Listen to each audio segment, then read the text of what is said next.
There is no shortage of delicious foods and drinks on offer in Taiwan, and Mark and I did our best to consume as many as possible to share with you. And by the way, if you're wondering why my voice sounds different, like I have a frog in my throat, I have a cold and I didn't want to delay this video, so sorry for the sick voice. Anyway, I can easily understand thinking that you'd already seen it all in our videos on traditional foods, desserts, street food, Taiwanese cooking, and the top foods to try. But in this video, I'm going to prove that some of the best is yet to come.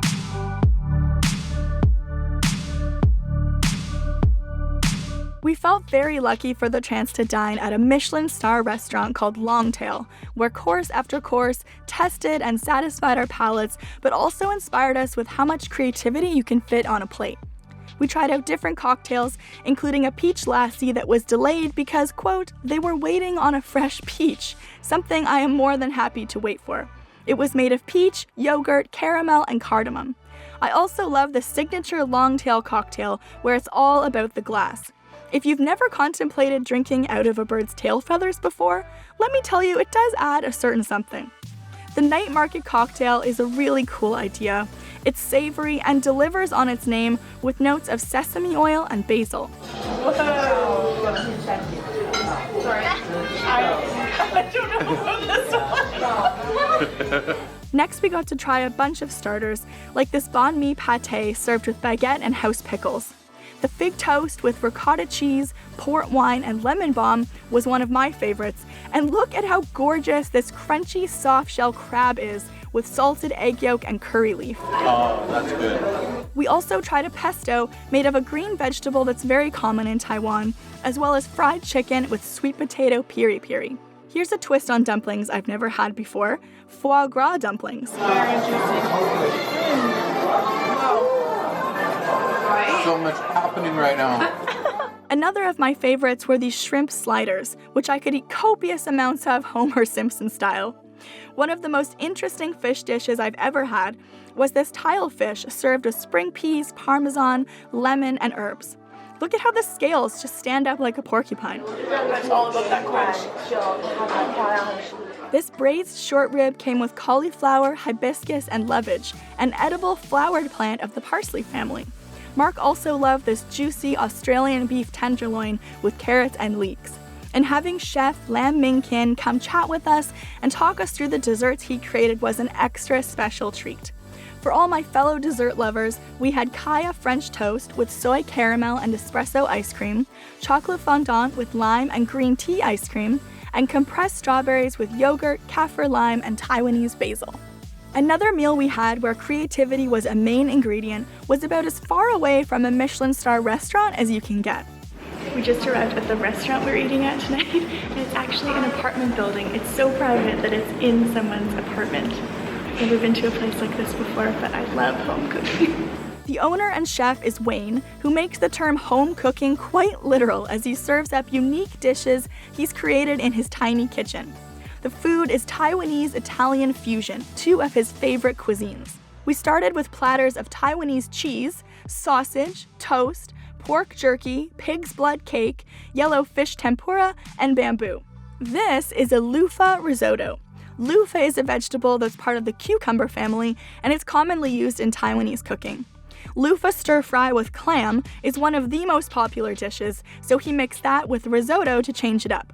We also had a Chinese-style soup with fried scallops and shiitake mushrooms. Normally a soup like this would be served with dumplings, but Wayne put a twist on it by making a ravioli fusion dumpling.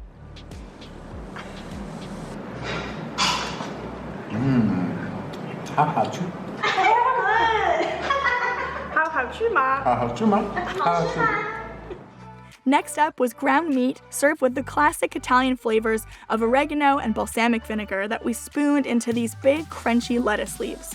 My favorite was Wayne's take on Taiwanese burgers, which are called guabao, which he added Spanish and Italian flair to.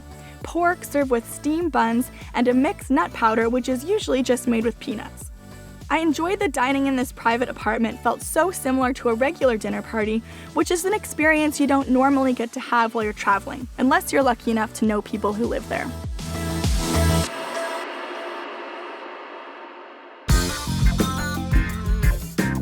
Mark and I work a lot while we're on the road, so we're always on the lookout for places where we can be productive, and École Cafe really fit the bill.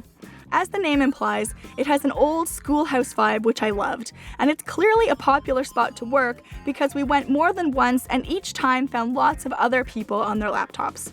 The prices are higher, but the Wi-Fi is pretty good and they don't pressure you to leave, so we felt comfortable sitting for hours and hours. Of course, they have lots of different coffee options, but I really enjoyed having a fruit lassi. To eat, we both had smoked salmon paninis, which were simple and good. Even if you're not in need of a place to work, this is a lovely, cozy spot to pull into for a break. On a super sweltering day in Taipei, we were wandering around the Huashan Creative Park feeling really thirsty when I spotted vending machines. You know I love me a vending machine, but I didn't anticipate just how good a find this was. You got that just because of the packaging, didn't you? The tennis player. Yeah, I would be lying if I said it was something other than the packaging, although I love anything peach flavored, and this is peach flavored tea. But just look at that. Hank, the tennis player. I was looking at all the vending machine and this one is calling to me. It's so hot right now.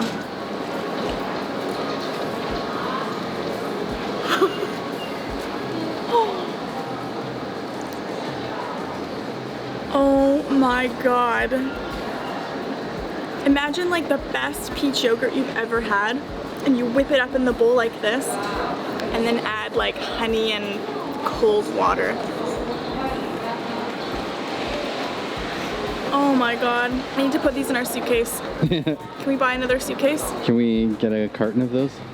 I looked for this peach drink everywhere and never found it again. If you know where I can find more, please tell me. I selected root beer, just because I love root beer. And it tastes really different than the root beer back home. Definitely less sweet. Like it tastes more probably how it should taste. More rooty? Very earthy, like yeah, whatever the root is, it tastes like it's in there. It's good. Root beer, always a classic. Taiwan was under Japanese rule from 1895 to 1945, and its cultural influence still echoes. We had a fantastic meal at a Japanese restaurant called Xiao Dao Xiao on the beautiful island of Xiaoliuqiu, where we went in search of sea turtles. Xiao Dao means small island, and Xiao means grill, so the restaurant's name is Small Island Grill. It's getting rarer and rarer to find things that are only available in one place.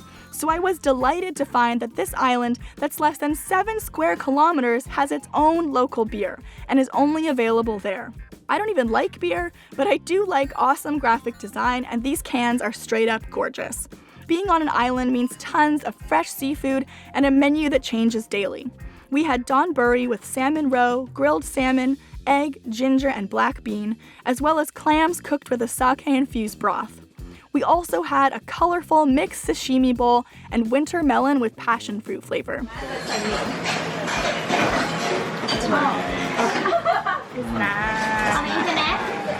The oysters were local and fresh, and sitting on the patio at this little restaurant named after this little island, I felt a little touch of magic.